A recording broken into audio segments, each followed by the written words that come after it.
It's Wednesday, the 23rd of April, and as you can tell from my voice, I'm not well. I'm actually feeling better than I have been over the past few days. I woke up on Saturday morning, which was actually Easter Saturday, and I felt absolutely rotten. I had a wheezing in my chest. I was completely like streaming and feeling woozy. But it wasn't absolute panic stations at that stage. So we decided that if I needed medication, we had a few Lemsip tablets in the house and that would be okay. Of course, that was stupid. Easter Sunday, the shops aren't open, and I felt absolutely dreadful. So we had to ration the tablets that we had. Paul was feeling a bit sick as well. He's had a cough for the past couple of weeks. And I'd actually just recovered from the bug that I'd had when we were in Gibraltar, when I had the diarrhea and the fever and everything else that came with that. So I was supposed to go back to work on the Monday. I had to phone in sick. I was off sick Monday and Tuesday. This is Wednesday and it was my roster day off this week. I'll be going back to work tomorrow. But I was worried because we've got our trip to Basel coming up for the Eurovision episode. And that's on Saturday as I'm filming this. And I thought, oh, my chest was still wheezy. What if I need antibiotics or something? So I was able to get an appointment to see the GP today. I had to wait 3 hours, but I did get to see her. She did all the usual tests. She checked my temperature in my ear. That was fine. The heartbeat on my finger, that was fine. And she sounded my chest and my back, and that was clear, she said. So she also said that antibiotics probably wouldn't help. But she also did blood pressure. And that is where the big worry was. It was extremely high. It was 155 over 92. And the normal level, Paul, what is that? We looked it up. Is it like 120 over 90 or something? Or is it no? over It's 80? 120 over 80. 120 over 80. So she said that over the next few days that I should do blood pressure readings at home, and it just so happens that we have a machine that does that. So that's what we've been doing. I've taken 2 readings already. The first was 132 over 88, which was a lot lower than it was at the surgery. Then we had a false reading because the what do you call this? The sleeve. The sleeve came off, and then we did another one, and it was 150 over 92. Ooh. So it had gone up, and I'm thinking that maybe we did it too soon, and also because 2 out of 3 then. Yeah. So this is the third one. And we're going to see what happens. So do I just press the start button? I just press the button. Paul normally does this for me, but I just press this, right? Yeah. Okay, off we go. Be quiet now.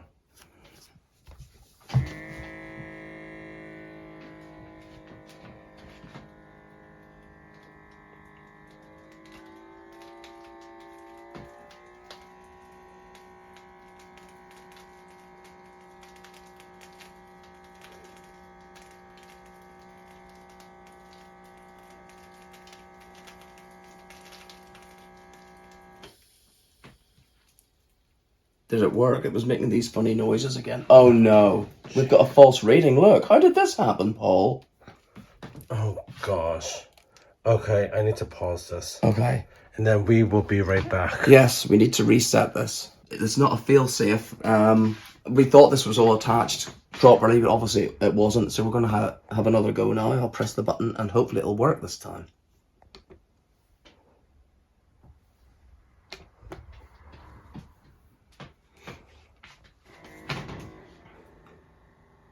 Oh, that sounds better, actually. I think it's supposed to go like that.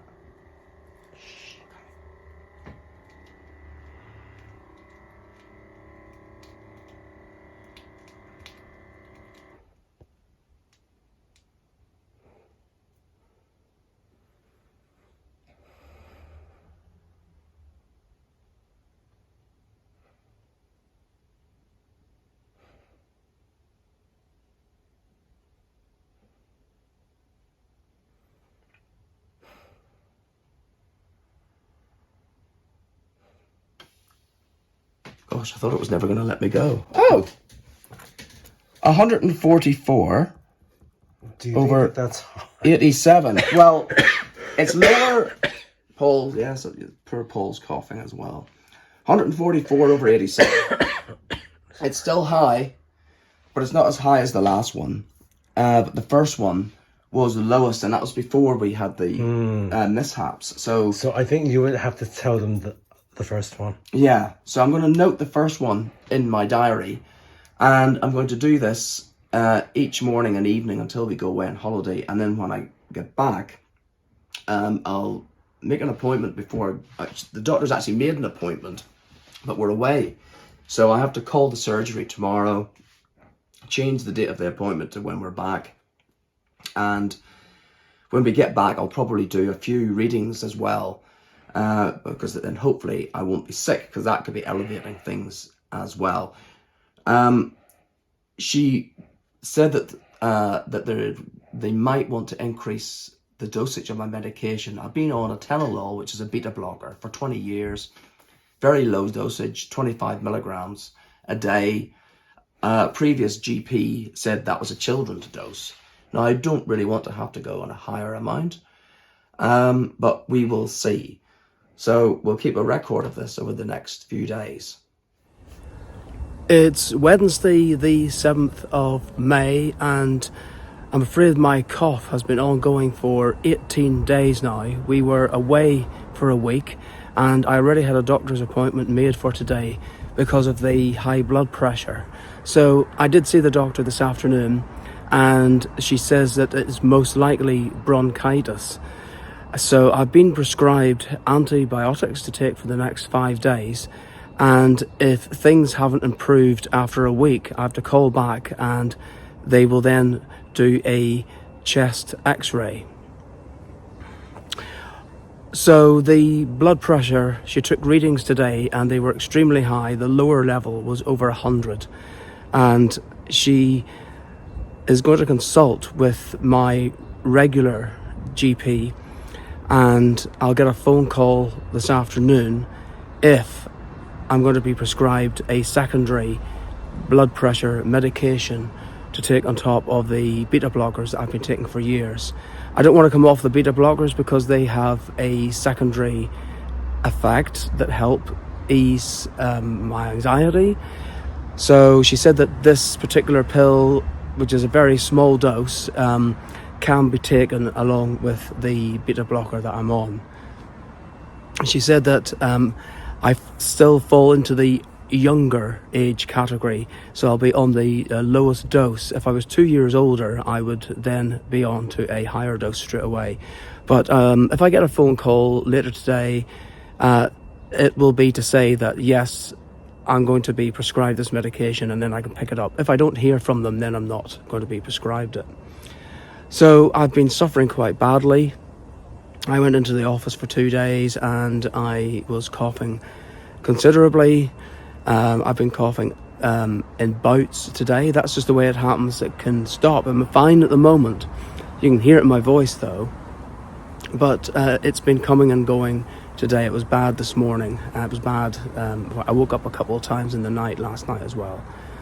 So there may be another update from today, and I'm going to start the antibiotics straight away.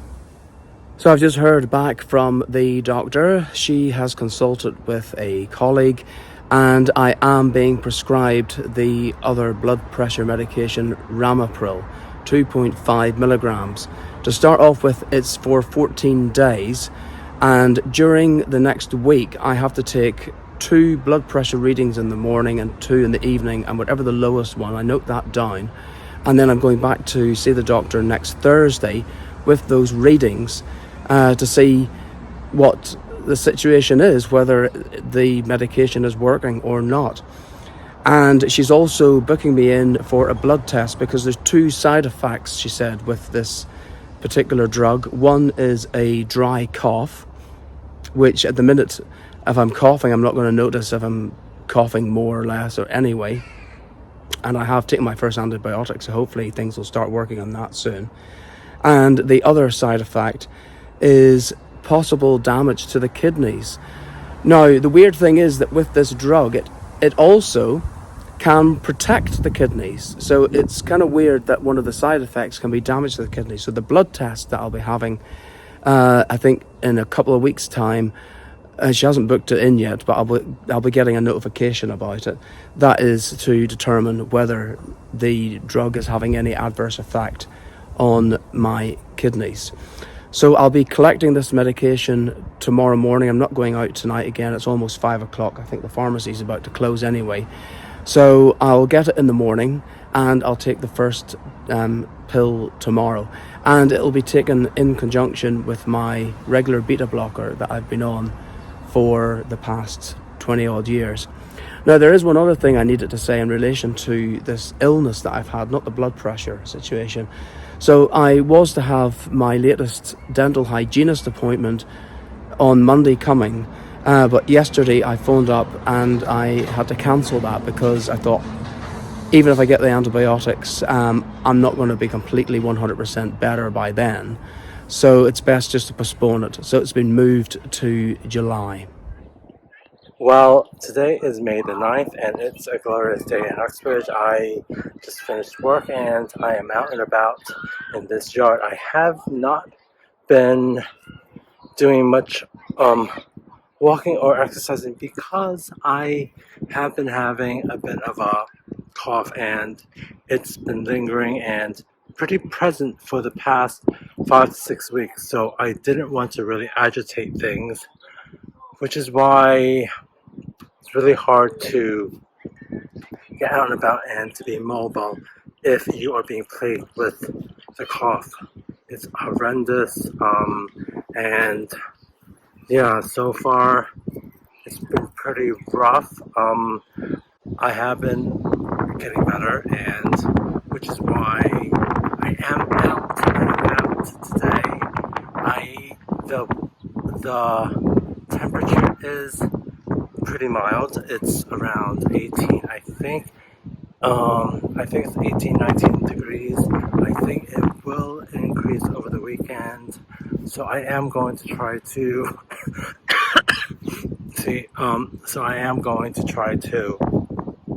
stay active. But I think it is important to try to maintain some exercise. It's been pretty non-existent for me because I just couldn't cope with the constant coughing, because it's really, really debilitating, as any of you that have had it can attest to that as well.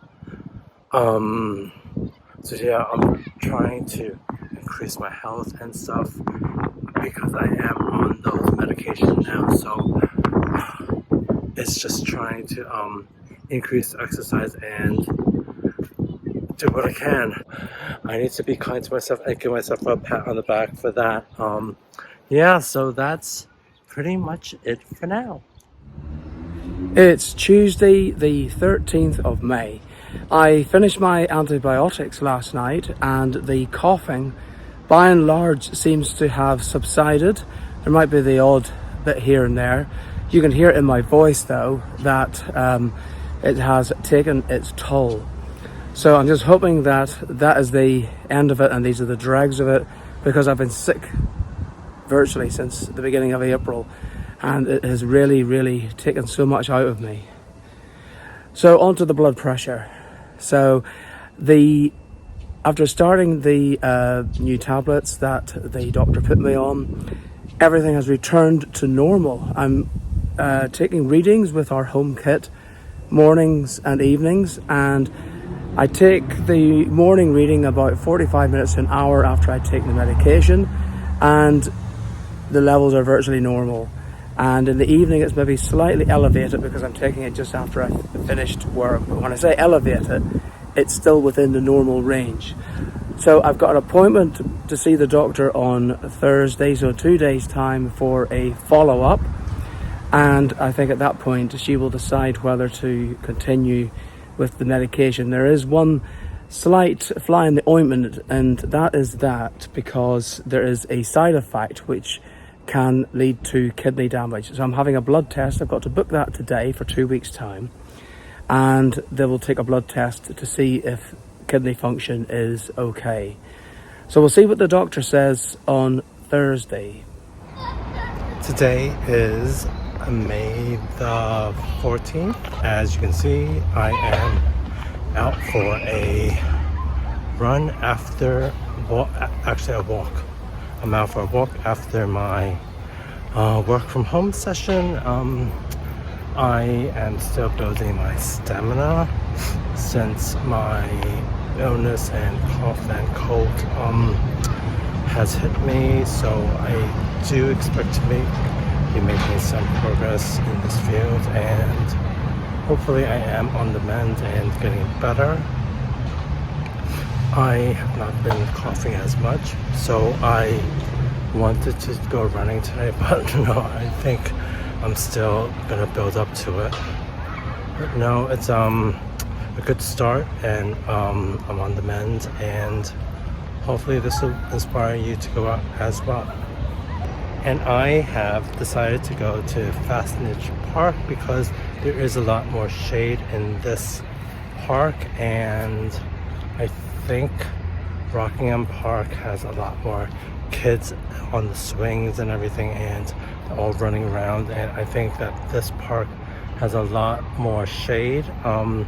And I have slept on the sunscreen because the temperature is going up to about 24 degrees. It doesn't seem that much for people in the States, but I think for the UK, this is kind of warm because this isn't your typical weather. So yeah, I have come to a Fastnage Park, which is also in Uxbridge, and for a change of scenery, and yeah, I think it's all good. And I have done about 3.2 kilometers, so I think I'm gonna make my way home now. It's Thursday, the 15th of May, and I saw the doctor again this afternoon. So I'd taken my blood pressure readings for the past week, and apart from two relatively high readings last night and the night before, everything was back to sort of near normal. So she was happy with the results, and I explained I'd been feeling a little bit stressed with work stuff the past couple of evenings, so that might have explained the higher readings. So I've been put onto the new medication Ramipril 2.5 milligrams permanently now, and I will also remain on the beta blockers. Now, she did say that she was going to write a prescription for 2 months, but when I collected it at the pharmacist, it was only a 1 month supply, and the guidance sheet from the health centre said it was only a 1 month supply. So when I get the next prescription, I'm going to have to put a note to say that I want a 2 month supply, because this is unaffordable, quite frankly. In England, we pay £9.90 per prescription, whereas in the rest of the UK, Scotland, Wales and Northern Ireland, it's free. So I know that you can get a prescription certificate, which you pay a one-off fee and it covers all prescriptions for a year. I'm going to have to look into that, because I'm now on 3 regular prescriptions, and even if the new one does go on to every 2 months, that means I'm going to be getting 3 prescriptions every 2 months. And there could be others on top of that. For example, I had the antibiotics, and you get other bits and pieces throughout the year perhaps. So I did mention that my jaw up here has been sore, especially when I wake in the morning. It's really painful.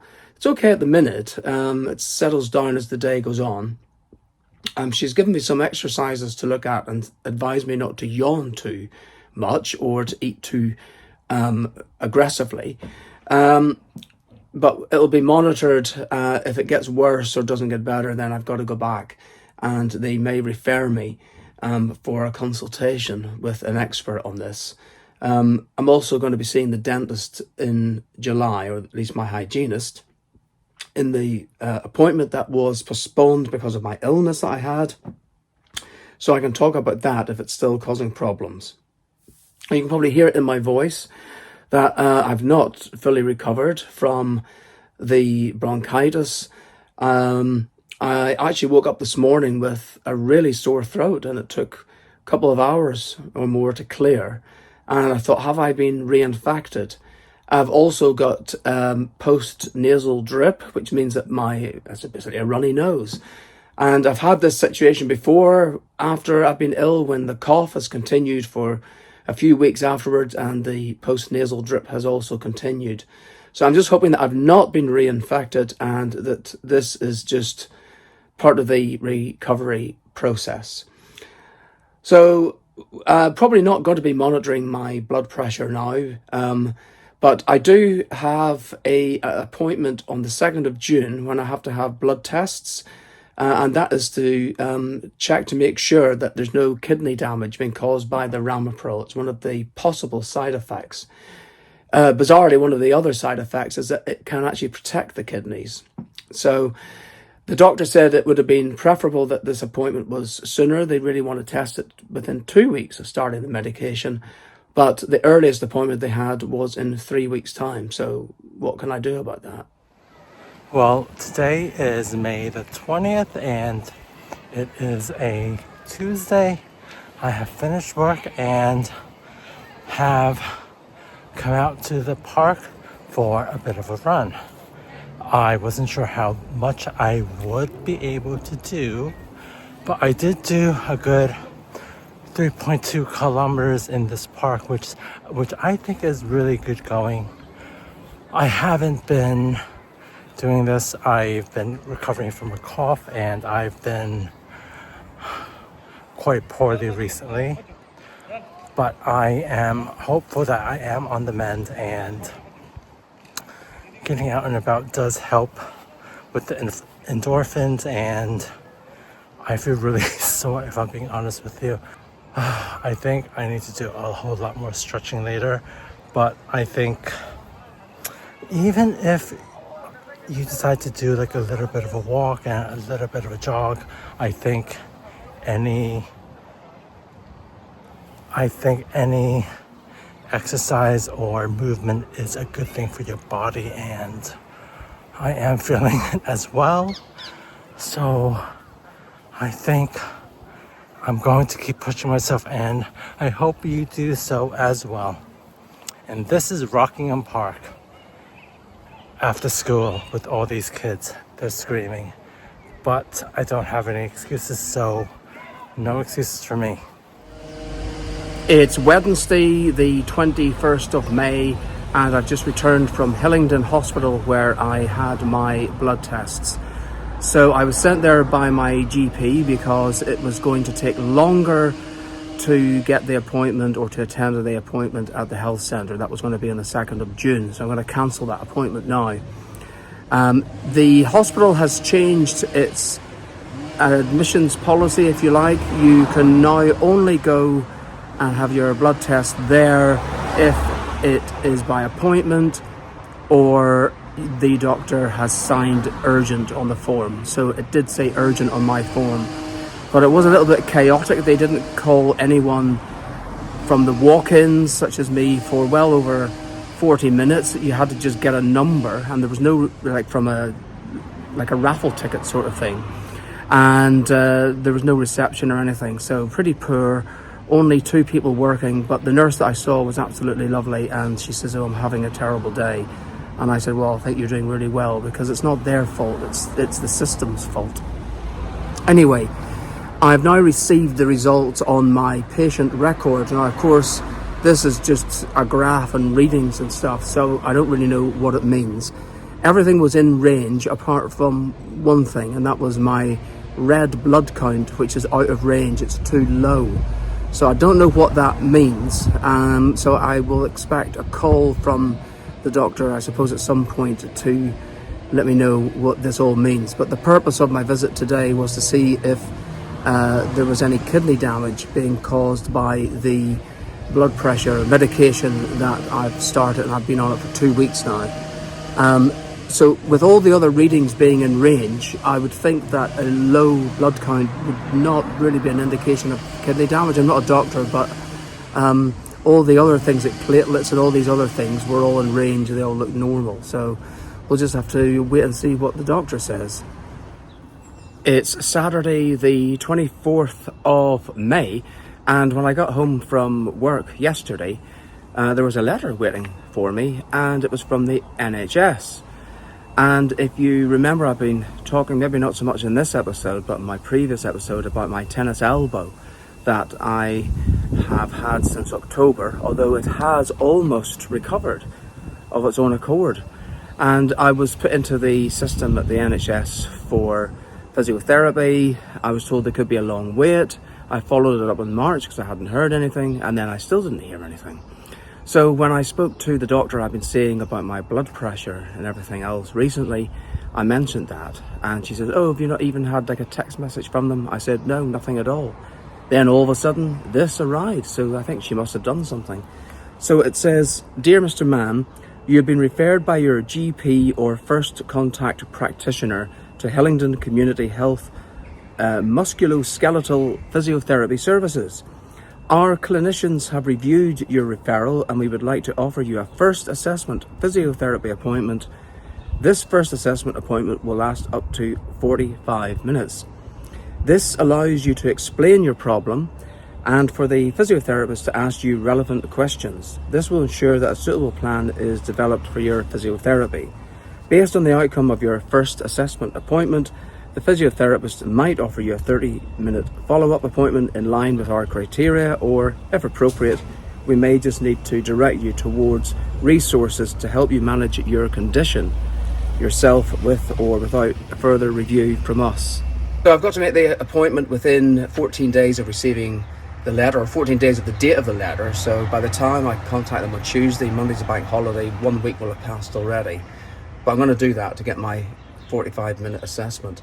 And they've also given me this form to fill in, a musculoskeletal health questionnaire that I have to either email or post to the health centre. So it looks as though things are moving on my tennis elbow.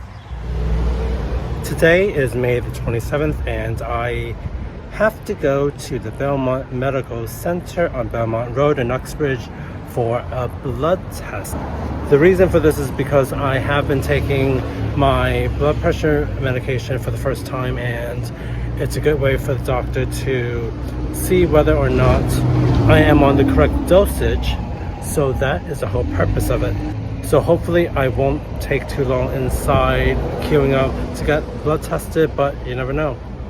So that was interesting. I just got seen. They had to take it over here because they couldn't really find the vein up in my arm area. I did originally want to have it done in the left side, but they couldn't do that, so I had to do it on this right arm. She said she had to choose wherever she could find the vein, so that is where it was done. She said that the results would be sent over to my surgery, so I think that's that, and they will only contact me only if they really have to. So fingers crossed they don't have to do that. So yeah, let's wait and see what happens.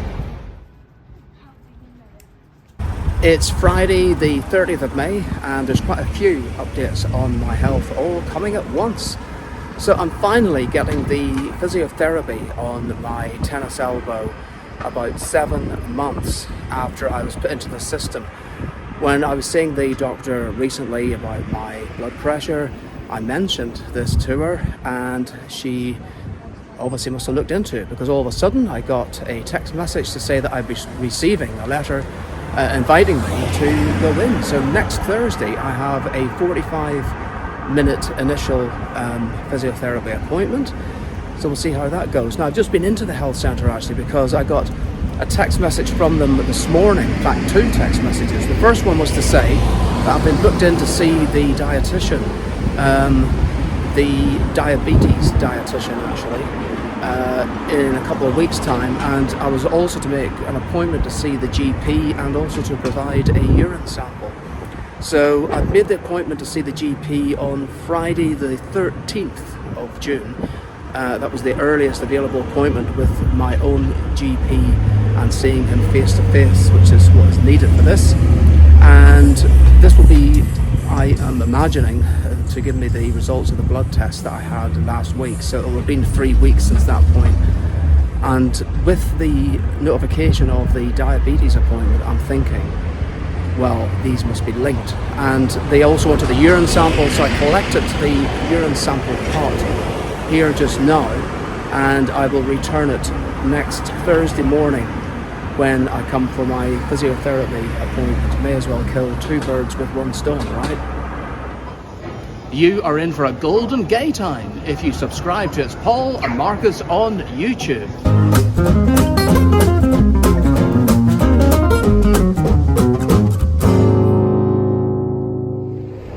So this morning I phoned the doctor's surgery to try to get an appointment to maybe see whether I needed the Ramipril, because I do only have one more day's worth of pills for tomorrow. So the lady at reception was pretty rude, and then she kind of made it seem like I was an inconvenience. So the clinician did call back at around 3:20.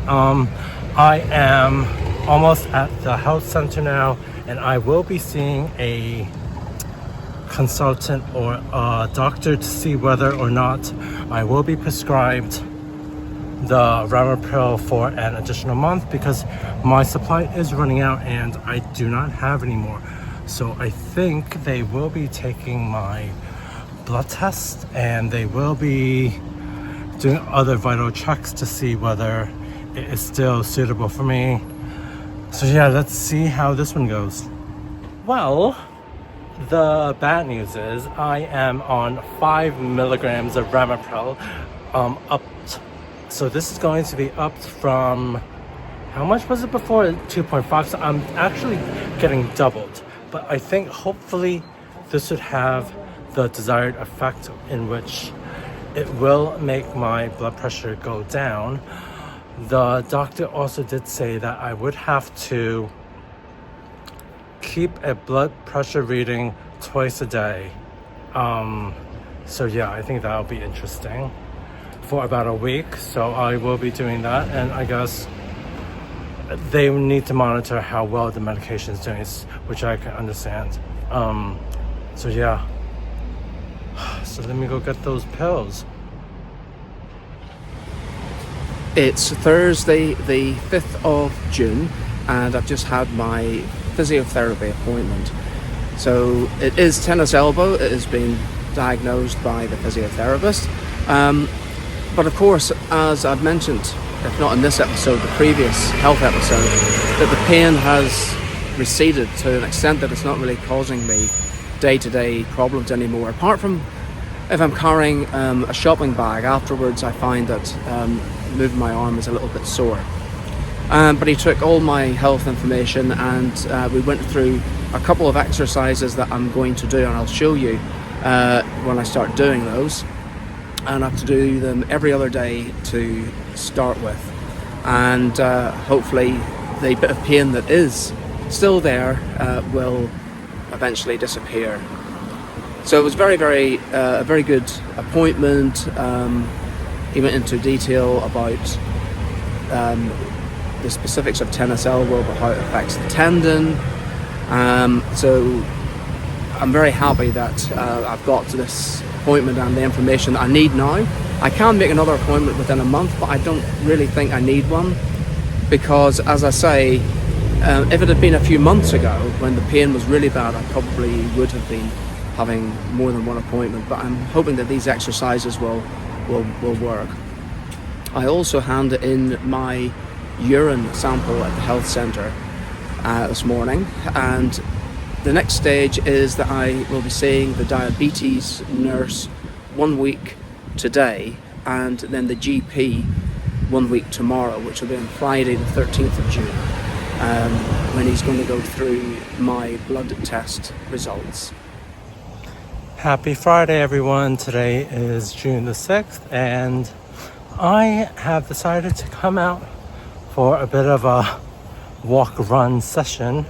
I haven't really been able to do too much because I think lack of doing it, and I think that the weather's been horrible. It's been raining relentless, and today we're getting good sunshine, so I'm out and about and I've done about 2.7 kilometers.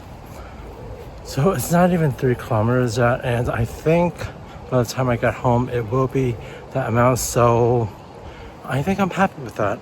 And it is pretty hard to stay motivated and to stay focused because the weather. I always blame the weather, and I hope you don't do that as well, because I think it's better. Well, I say that, but I think we should try to do it even when the weather is not that nice. But I think it's easier said than done. But I think I do it, especially when it is such a nice sunny day and it's not really that hot right now. I think the high is maybe 19, so I think that is perfect weather to go and jog. It's Saturday the 7th of June, and these are my tennis elbow exercises that the physiotherapist gave me the other day. So basically it says, how is tennis elbow managed? It says to improve symptoms in the short term, try the following. Decrease aggravating activities that you know make the pain worse, such as prolonged typing and lifting heavy objects. Do activities with your palm facing upwards. This was an interesting one. It's like when you lift something, you normally sort of go like this. But let's just say I was going to lift my phone. As you can see, I just went for it like that. If your palm is facing upwards, you can grab things, it doesn't matter what it is, this way as well. Actually doing that, there's a slight pain there because that is affecting the tendon, but this seems to be a generally a better way of lifting things. It says, this way of carrying reduces the activity of the muscle and tendon that is causing the problem, which may help reduce pain. Keep tools or workstation close to you so you're not overstretching your arm. Consider using ice wrapped in a damp cloth for no more than 10 minutes or heat to help with pain relief. So the physiotherapist said that at the stage mine is at, it probably doesn't need ice at the moment. So what exercises should I do? He said that I should probably go to the stage where you start off without any weights and you just do the exercise just with your hand. But he said that because my pain has receded that I should go straight to using a weight, which is why I've got this can of chopped tomatoes here. It's perfectly shaped for doing this. So you do 30 repetitions of the wrist extension exercise. So it says this exercise should be performed in stages. Begin each stage with no weight, but I can progress to the weight. It says when you're able to complete 30 repetitions on 2 consecutive days with no increase in pain, move forward by increasing the weight. Begin with 0.5 kilos, advance to 1 kilo, and then 2 kilos, and so on. So this is 400 grams, so that's about half a kilo. Stage 1. Bend your elbow to 90 degrees. That? Yeah, this way. Okay. And support your forearm on a table with your wrist placed at the edge. Well, I was in the surgery, I was sitting in a swivel chair, or not a swivel chair, just a chair, just like this. It had an arm on it. So the arm is as good as a table. Okay. Straighten your elbow slightly. Now I need to have I'm holding this at the minute now. Straighten the elbow slightly. Okay. Continue to support your arm. Yes. Fully straighten your elbow. And lift your arm so that it is no longer supported by the table. Okay.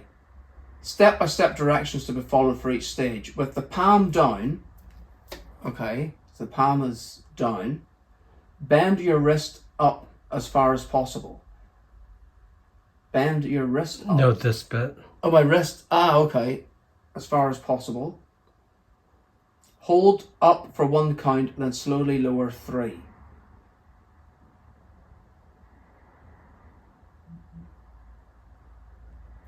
So like this. Begin without using a weight. Well, I'm using the weight. When you can perform 30 on 2 consecutive days without increasing pain, begin performing the exercise using a weight. So I'm doing this, and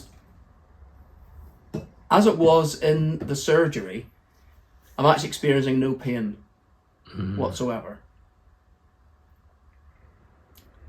Well, I say that, there might be a very, very tiny twinge, but it would be like 0.005%. I've lost count of these. Are you building your body's resistance? You're building up the strength, I think, in the tendon, which is here. Because okay, so if I actually touch that, I can feel there's a little bit of pain. If this was 6 months ago, this would have been excruciating. If you saw the last health episode, I was doing some exercises that the GP had sent, and they were not suitable at all. One of them involved me putting my hands up against the wall. And I told this to the physiotherapist, and he said, well, GPs, as a general practitioner, they give usually in a 10-minute appointment, you're going to get general information. It's not specifically tailored. So it can be hit and miss. That is not to say that the GP is a waste of time. Definitely not, because the GP in the UK is the portal towards the specific medication or specialist that you need to see. Referrals, yeah. So I've lost count of these. Actually, my wrist's starting to get a bit sore, and you're probably bored watching this. So I think it's time now to move to the second and final exercise. Yes, there's only 2. And actually I can start to feel a little bit of pain there.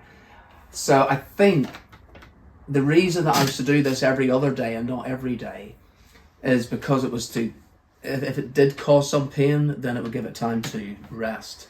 Wrist supination and pronation. Instructions. This exercise should be performed in stages. Begin each stage with no weight, although I'm progressing to the weight. Stage 1. Bend your elbow to 90 degrees and support your forearm on a table. Is that right? That's not my forearm.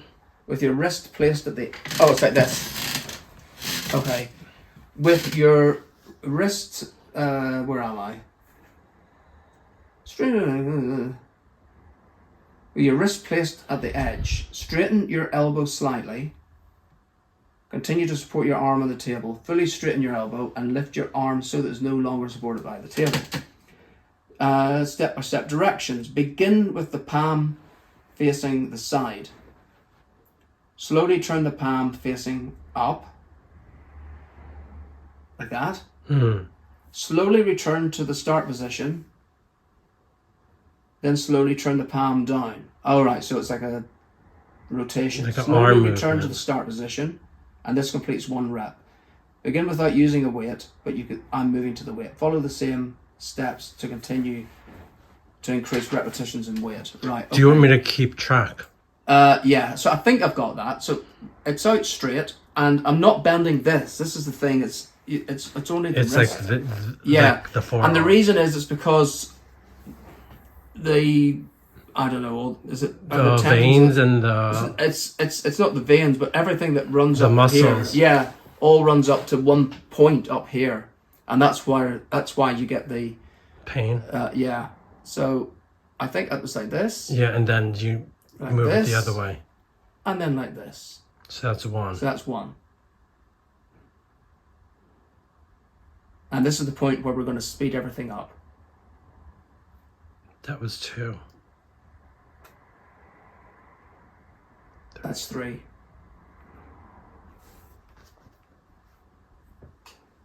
4.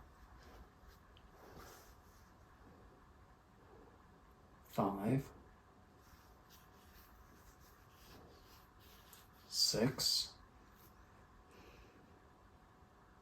7. 8.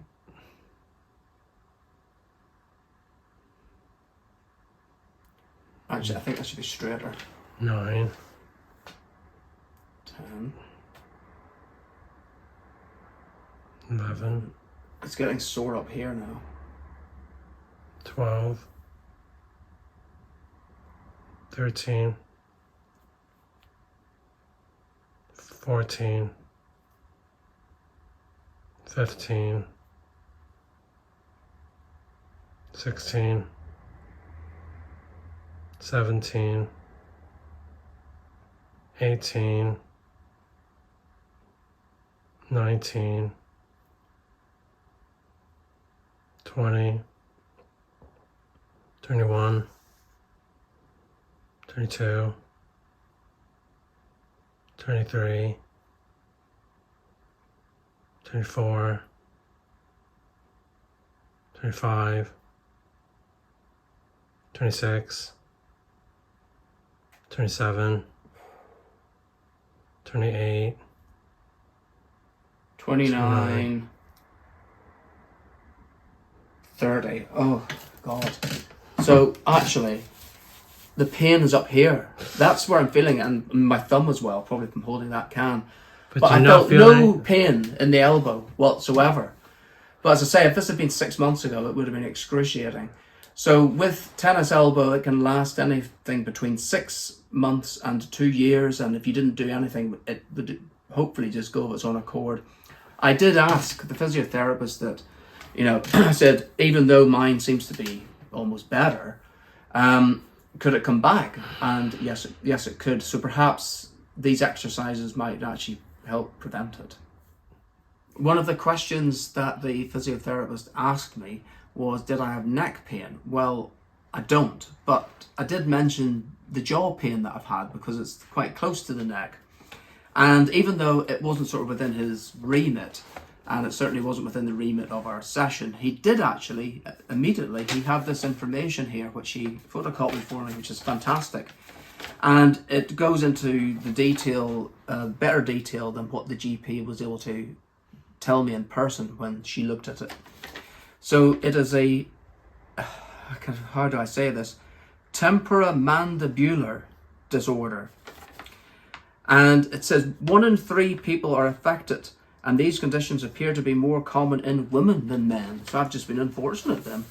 For the vast majority of people, pain in the area of the jaw, joint and muscles does not signal a serious problem. Generally, discomfort from these conditions is occasional and temporary, often occurring in cycles. The pain eventually goes away with little or no treatment. About 1 in 20 people, however, develop significant long-term symptoms. So it's interesting that it said occasional and temporary, because in December, I think it was, I did have this pain for a couple of weeks. I mentioned it to my hygienist, and she explained how the jaw works all in one unit. It's not 2 separate things, it's all one. So at that time, the pain did just go away, and I was able to have my dental appointment with no problem. But it's lasted about 6 weeks this time. It's worse in the morning after I get up. It's only on this side. It hasn't affected my speech or my eating, which is what the GP said. They can only refer you for specialist treatment if it gets to that stage. But this leaflet is really interesting because it goes on to give you information about how you can reduce stress or strain on your jaw joint and jaw muscles. Avoid oral habits. Emotions can be translated into increased muscle activity, tension and pain. Oral habits are well-established patterns of inappropriate muscle activity. They increase strain on the temporomandibular joints and muscles and may contribute to your symptoms and may act as a barrier to your recovery. Examples of such oral habits include tooth contact, clenching or grinding. So the physiotherapist did ask me if I grind my teeth, and I said, well, my dentist told me that I do. So that is a straight off. If it's sore in the morning, I must be doing that in my sleep. Nail biting. Fortunately, I don't do that anymore because of my teeth, because I've got veneers and I was worried it was going to break my teeth. But my nails are kept very, very short. I don't like nails showing at all, but I use scissors now. Chewing gum. No, I don't do that. Pen chewing. No. Lip sucking. No. Habitual protrusion, movement of your lower jaw forwards.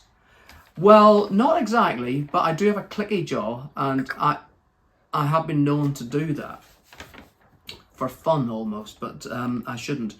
Monitor your oral habits and any related pain, and especially be aware of the circumstances in which these habits occur. Greater awareness of such habits and the circumstances in which they occur will help you to avoid this inappropriate muscular activity This will help to reduce the strain on the joints and muscles and improve your symptoms. Regularly check your relaxed jaw rest position. So there's a diagram here. So this is wrong and this is right. So yeah, I suppose unless you've got Botox of some sort, or you're a really happy person, and I do see people who smile all the time, and I hate it, no one's that happy, then that's not a relaxed position. This is. Teeth apart. This is interesting. If you're watching when I say this name, it says it here. Say Emma. So your jaw and mouth drop open slightly. Emma. Emma. Emma. I can feel a bit of pain right here when I say that. That is creating that jaw movement. Tongue on the roof of your mouth. Just behind your upper front teeth in the clucking position. Make a cluck noise with your tongue to find this position. Well, it's going to make me sick if I do that. Regularly check your jaw rest position throughout the day, especially after eating, while working on your computer and driving. Remember, keep your tongue up and teeth apart. Oh my dear. What's this? Avoid a forward head posture. So What's it's like, that? it's if you're sitting like this. Okay, well, I've been known to sort of lean into my screen sometimes at work. Good sitting posture, it says. Well, that's always been a problem. Regularly check and correct your sitting position. Sit correctly when working at a computer, driving, watching TV, reading, eating, knitting, etc. Use chairs with lumbar support. Always push your bottom to the very back of the chair. So like this, because that will push your back up. When sitting at a desk or table, pull your chair in so your tummy makes contact with the desk or table. Well, I would still be quite a distance away. Have you seen me on aeroplanes? Position your keyboard and mouse within easy reach so as you're not grabbing out like this. Position your monitor at eye level. I always do that because you don't want to be looking up or down. Use a document stand when inputting information to a computer. I don't do that. I don't input documents. Don't sit for long periods without a break. Stand and stretch every 15 minutes. Well, yes, I'm guilty of it. I'm just thinking back to work yesterday. I started at 12:30 and the first time I moved was 3. I did actually go to I went to the toilet at 5 to 2, so it was an hour and 25 minutes. But sometimes I can be sitting there for like 3 hours and haven't moved. Other ways that you can reduce stress and strain on your jaw: eat a soft diet, avoid hard crunchy foods, and cut food into small pieces. Yes, I do all those things. Chew slowly. No, I'm a fast eater. Avoid caffeine. Now, this is an interesting one. Caffeine can cause increased muscle activity, which I suppose also means increased muscle activity relates to high blood pressure. So, at the minute, we do have quite a bit of caffeinated coffee in the house, pods and beans. We're using all those up, and we'll be switching everything to decaf. Avoid repeated or prolonged wide mouth opening. So fewer visits to the dentist. No, it doesn't say that. Keep the tip of your tongue on the roof of your mouth when yawning. See, even the word makes you want to yawn to prevent excessive mouth opening. Oh, I see. So try to yawn with your mouth closed. Do not rest your chin in your hands. Avoid sleeping on your front. Well, I don't do that. If your dentist has provided you with a bite appliance, use it as directed. Use simple analgesics or non-steroidal anti-inflammatory medications directed by your GP or pharmacist. Regular daily exercise such as walking is beneficial for your general health, and that is exactly what my physiotherapist said. So there's a nice little diagram here. The persistent cycle of pain. Oh gosh. Right? So it's a vicious cycle, as a lot of things are. You've got a perceived threat, leads to pain and disability threshold, systems loading. So you basically load up. It's like a little seesaw thing, too much, and you're going to collapse. And I think that is good advice for general health too. Today is Saturday, June the 7th, and I am continuing to take my blood pressure reading twice a day. The doctor prescribed me with 5 milligrams of Ramipril. It was up from 2.5, so my readings are here. I think that certain days were higher than others because of stresses.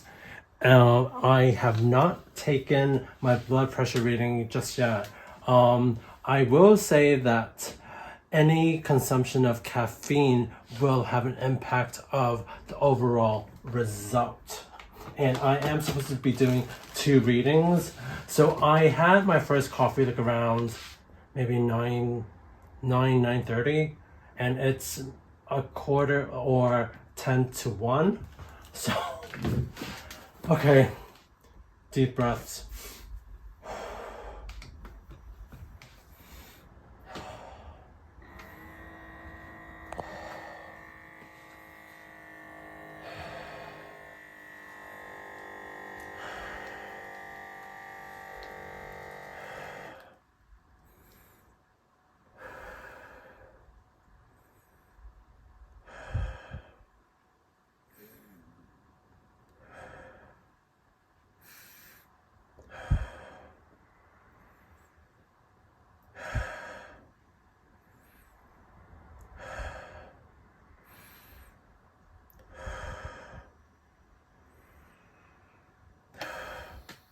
Oh. So that's within normal range? Yes, 121/7. I don't think you should be heavy breathing. No, like, Well, shouldn't you just be breathing normally? I mean, that's it. You're supposed to sit completely still and just breathe normally. Well, you like to heavy breathe no, while you do so this. the first time that I was given this test, I think that the nurse said to me that I need to breathe. Like she said to breathe it out, and But it doesn't have to be so theatrical. She said to breathe and to get air in, and that it also helps with the blood pressure reading. I don't know. So ever since then, I do heavy breathe. It doesn't sound normal, does it? No one ever said that to me when I've had it done, and I've had it done a lot. Anyway, it's normal, so that's good news. The medication is working. I've also been a little bit stressed with some issues that are going on with our house at the minute. So, and I've been cleaning lots of stuff this morning. So we'll see how this is. I hope it's not too high. I don't feel particularly stressed. I might have said I was, but I don't actually feel it, but okay.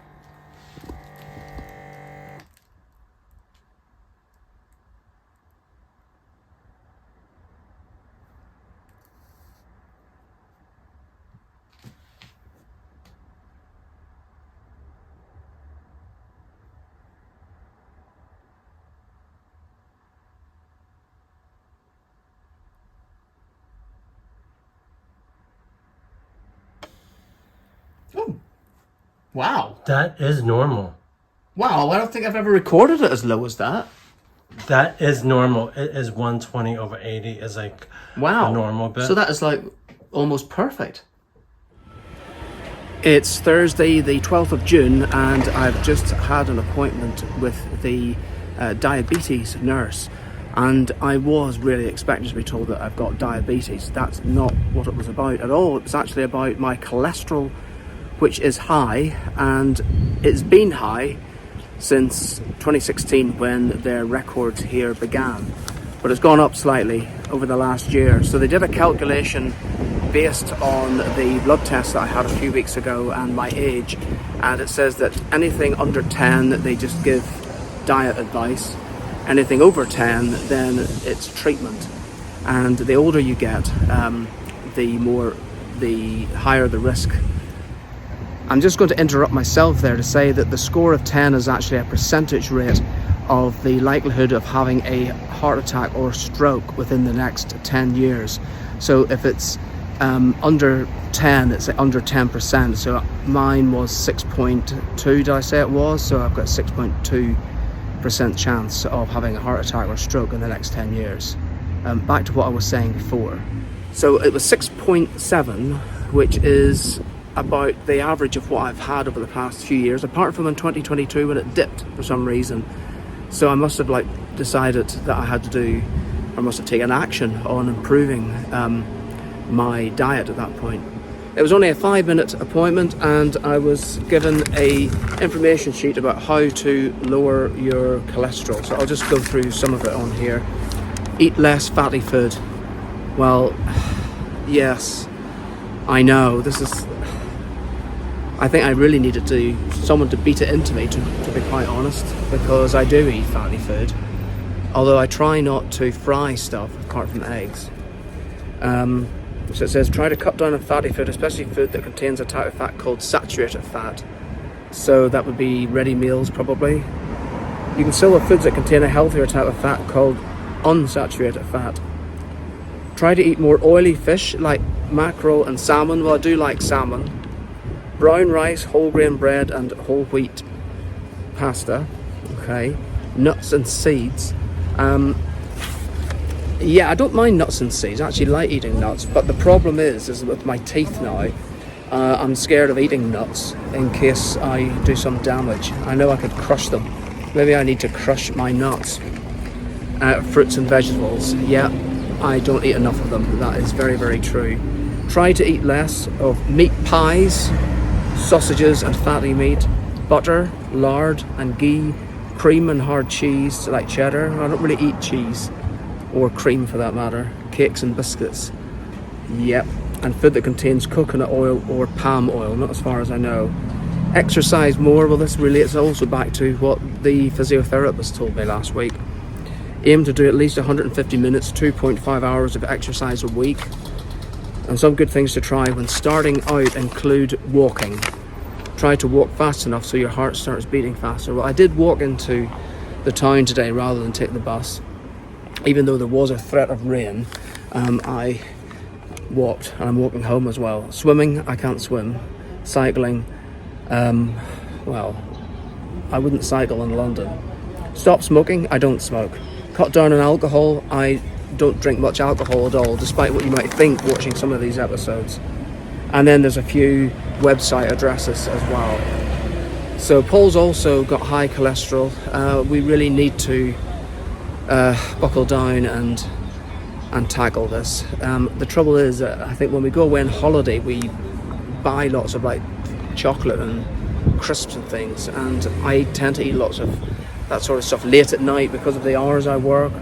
I don't go to bed till 2:30, and I always have nibbles and everything, munchies late at night. She put a calculation in for when I would be the age of 60 if I reach it, which is in 7 years' time, and under the same test results I would have scored 9.8, so I'd still be just under the 10, but on the cusp of having to have treatment. It's Friday the 13th of June, and I'm just returning home after my GP appointment. So this was to get the blood test results after I started taking Ramipril for my blood pressure. Okay, so there's quite a few bits to sort of break down. First of all, the reason that they did the blood test was to check if there was any kidney damage caused by the medication, which is one of the side effects. Everything is fine, and it looks as though that the medication is doing its job. The blood pressure is normal, so no more problems with that, and I've been given a repeat prescription for the Ramipril. However, the liver function, which they also tested, was showing some high measurements. I don't know all the ins and outs of it, but one of the possibilities is it can show a possible reading for diabetes. However, it's not specifically been checked for that, because a few years ago I had a ultrasound on my liver, and I was diagnosed with fatty liver. So when they do this type of blood test now, generally, if you've had a diagnosis of fatty liver, then they assume that that is why the levels are raised. So I'm going to be having a blood test, which I can book now online apparently, at my own convenience, so hopefully next week. to test specifically for the diabetes, I think. And then I'm having another ultrasound to see what the situation with the liver is. So I'm going to be sent a letter having been referred to Hillingdon Hospital for the ultrasound. So I'm now on 3 prescriptions. So even though the other 2 medications that I'm on, the prescription wasn't due for maybe another month or so, the doctor said, well, what's the point in going separate times to get all these medications? So he's put them all onto one. So that means that because I'm now going to be on 3 prescriptions, it's going to be more cost effective to buy a annual prescription certificate, which means that instead of paying per prescription at £9.90 a time, it's going to work out less, and it covers all prescriptions. So not just these 3. If I was, let's say I got a prescription for antibiotics or anything else during the next year, and then it would all be covered.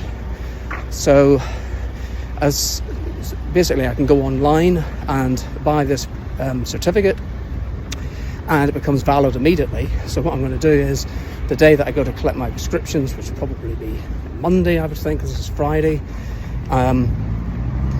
so I'll order the certificate on that day and then use it immediately, so as I get best value out of it. So quite a lot to update on today. I also told the GP that ever since I started the Ramipril for the blood pressure, that I've had these bouts of vomiting, not actually vomiting itself, but going through the motions of it, and he thinks it might just be psychological. Well, I'd sort of suggested that because there's no indications in any of the readings or anything that there's anything wrong with me that would lead to that. So he said that he hoped that what he had told me had put my mind at rest, and that what I could do is to take a note of the times and the places where these phantom bouts take place, if you like. Happy Tuesday. Today is June 17th, and I am rushing to go to the blood test I need so that they could determine whether I'm on the right dosage for Ramipril. So hopefully I won't take too long for the actual appointment to start, and I need to be there like in 5 minutes. So hopefully it will go okay, and hopefully in a few days' time there will be no need to change medication. So they took 1 vial of blood, and you can see it over here, and it is for the kidneys, and hopefully they will not need to increase my medication at all. But yeah, fingers crossed. It's Friday the 27th of June, and I've just had my blood tests. They took quite a lot of vials, and I was thinking, oh gosh, am I going to faint or something? But no, it was all absolutely fine. The lady was lovely. She said it was quite difficult to find a vein, but she found one eventually, and she had to use like a tiny needle because it was a small vein, so it took a little bit longer maybe than normal, but I think I was only in there 5 minutes anyway, and I feel absolutely fine. She said that the results will be available on the NHS app on Tuesday, which is all well and good, but in the past when I've looked at results, I can't really sort of work out whether things are good or bad. So I'll just probably wait to see what my doctor says. I'm sure he'll call me back to give me the results at some point. It's Wednesday the 2nd of July, and I have received notification today of my ultrasound, which is to take place on the 23rd of July, and thankfully it is at a time that I can make it and I don't have to change the appointment. I've also received several emails saying that my patient record has been updated, so that will be the results of the blood test, but I haven't looked at it because I'm not going to try to interpret those myself. I'll wait to hear from the doctor. And just as of yesterday, I've started to come down with what I think is a summer cold. I've been sneezing and my nose has been running. I really don't want to go through another